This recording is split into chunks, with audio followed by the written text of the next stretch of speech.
মাটি ফেলেছিল, পুরো শুকনো ছিল। আর দেখো বাইকে না হলে খুব কষ্ট হয়ে যায়। রেইনকোট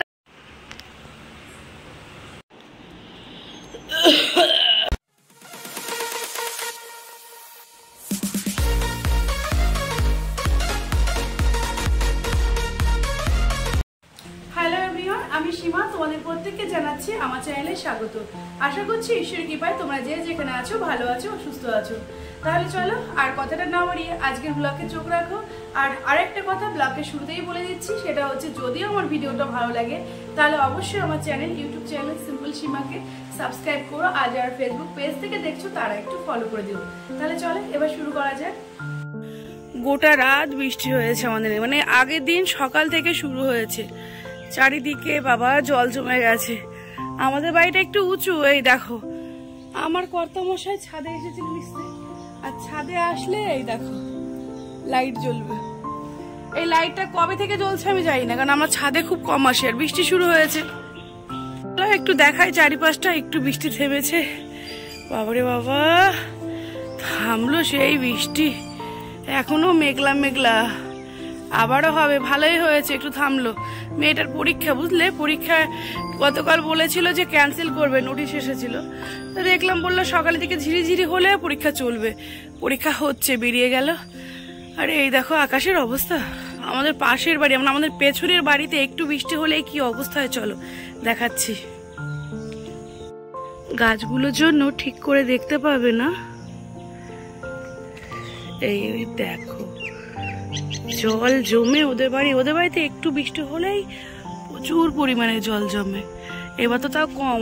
ওই দেখো ওই পাশে ওই যে ডোবাটা পুরো শুকনো ছিল, নতুন করে মাটি ফেলে না ওখানে বাড়ি করা হবে, বাড়ি করার জন্য মাটি ফেলেছিল, পুরো শুকনো ছিল। আর দেখো গোটা রাতের বৃষ্টিতে কি অবস্থা। ওই দেখো চারিপাশটা দেখো, ওদের বাড়িতে সব ভেসে গেছে। আর যদি আজকের দিনটা যদি টানা বৃষ্টি হয় তাহলে ব্যাস আমাদের এইটুকে বন্যা হয়ে যাবে। সে বাবা যা হবে হোস, কিন্তু একটু গ্যাপ দে, অন্তত 10:30 পর্যন্ত মেয়েটা বাড়ি আসুক। বাইকে না হলে খুব কষ্ট হয়ে যায়। রেইনকোট আছে পাঠিয়ে দেবো, কিন্তু বাড়িতে তো আসতে হবে। তাই একটু ছ্যাক দিলে বাঁচি আমি। সকালবেলায় তো ছাদে আসতে ভালোই লাগে, কিন্তু সকালে কি বসার সময় আছে বাড়ির মেয়ে বউদের? কি বলো, ঠিক বলছি তো? না, আর মনটা ভালো লাগলেও হবে না। এবার যাই গো, নিচের দিকে যাই, কাজ আছে, কাজগুলো শুরু করতে হবে। চাউমিন করব, কারণ আমার মেয়েটা চাউমিন খেতে ভালোবাসে। তোমার দাদাও আছে, আজকে যেহেতু দাদাও আছে, একসাথেই সকালে টিফিন করব চাউমিন। রাতে লাইভ করেছিলাম, এখনো দেখছি সে লিপস্টিক। আসলে কি বলতো, এখনো ব্রাশ ট্রাশ কিচ্ছু করা হয়নি। এখন যাই, গিয়ে একটু ভিডিওর কাজ করে তারপরে ব্রাশ ট্রাশ করা, ঘর পরিষ্কার, তারপরে চাউমিন শুরু হবে। তারপরে আর কি বলবো বলো, তোমার আমার একই রকম কাজ গো। অনেকটাই দেরি হয়ে গেছিল, অনেকগুলো কমেন্ট জমে গেছিল, সেগুলো রিপ্লাই করলাম, তাই একটু দেরি হলো। তারপরে প্রায় 9:45 নাগাদ আমি চাউমিনটা বসিয়েছিলাম। আর 10:30-এর মধ্যে আমার মেয়েই বাড়ি চলে এসছে। এসে বলছে আজকে আর চাউমিন খাবো না। আমার তো মাথায় হাত।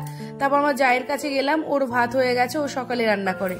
ওর কাছ থেকে ডাল ভাত এনে খাওয়ালাম। আর আমি রান্না করতে করতে দেখলাম বাবা আবার প্রকৃতির পরিবর্তন। সোজা সাথে চলে গেলাম। একটু ক্যামেরা বন্দি না করলে হয়? আমি যেহেতু ডেইলি ব্লগ করি, তাহলে তো এই কাজগুলো আমাকে করতেই হয় রান্নার সাথে সাথে। এটাও আমার কাজ। দেখবে প্রয়োজনের থেকে বেশি কিছু পেয়ে গেলে তোমাদের সেই জিনিসের প্রতি কদর থাকবে না। এই বৃষ্টির জন্য বৈশাখ জ্যৈষ্ঠ মাসে কম হাই করিনি, আর এখন বৃষ্টি কারণ হয়ে গেছে বিরক্ত। আরে দেখো মেয়েটাকে দোকানে পাঠিয়েছিলাম, বৃষ্টি শুরু হয়ে গেছে, ও চলে আসলো। কাছেই দোকান তো অসুবিধা নেই। আর এইদিকে আমি চিকেনের ঝোল করেছিলাম, কেননা মানে গতদিন ভাই এসেছিল, আর ভাই এনেছিল সরা পিঠে এনেছিল, সরা পিঠের সাথে ক্ষীরও এনেছিল। কিন্তু আমার না এই সরা পিঠে দিয়ে মাংস দিয়ে খেতে খুব ভালো লাগে, আর এই পিঠেগুলো আমি করতে পারি না।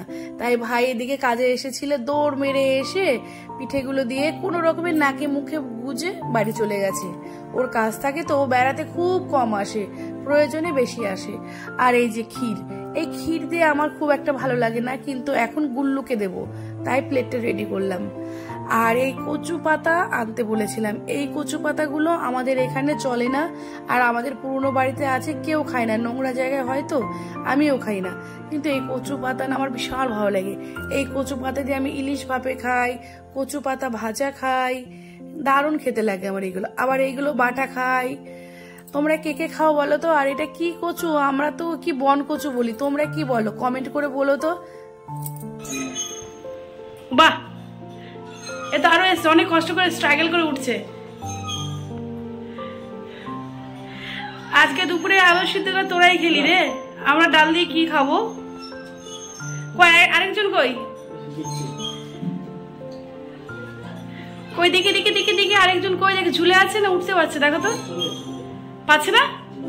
আহারে, এদের মধ্যে আবার বেইমানি করে কেন? যে স্বাবলম্বী সে একটু হেল্প কর, একটু দেবে না, নিজের পেট ভরে ব্যাস।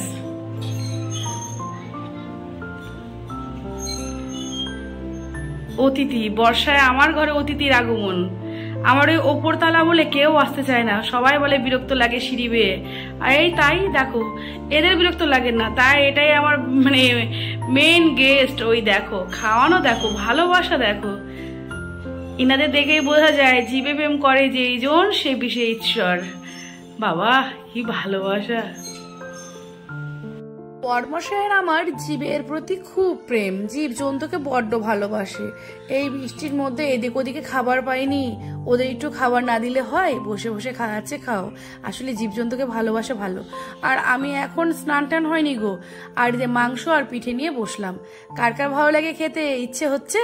তাহলে তো তোমরা দেখলেই সীমার একটা দিন কিভাবে শেষ হয়, কিভাবে শুরু হয়। তবু তো সবকিছু তুলে ধরা সম্ভব না, তুলতেও পারি না, যতটা পারি ততটাই শেয়ার করি। তাহলে আজকের ব্লগটা এখানেই শেষ করছি। আবার আগামী দিন দেখা হচ্ছে, পাশে থেকো, সঙ্গে থেকো। নমস্কার।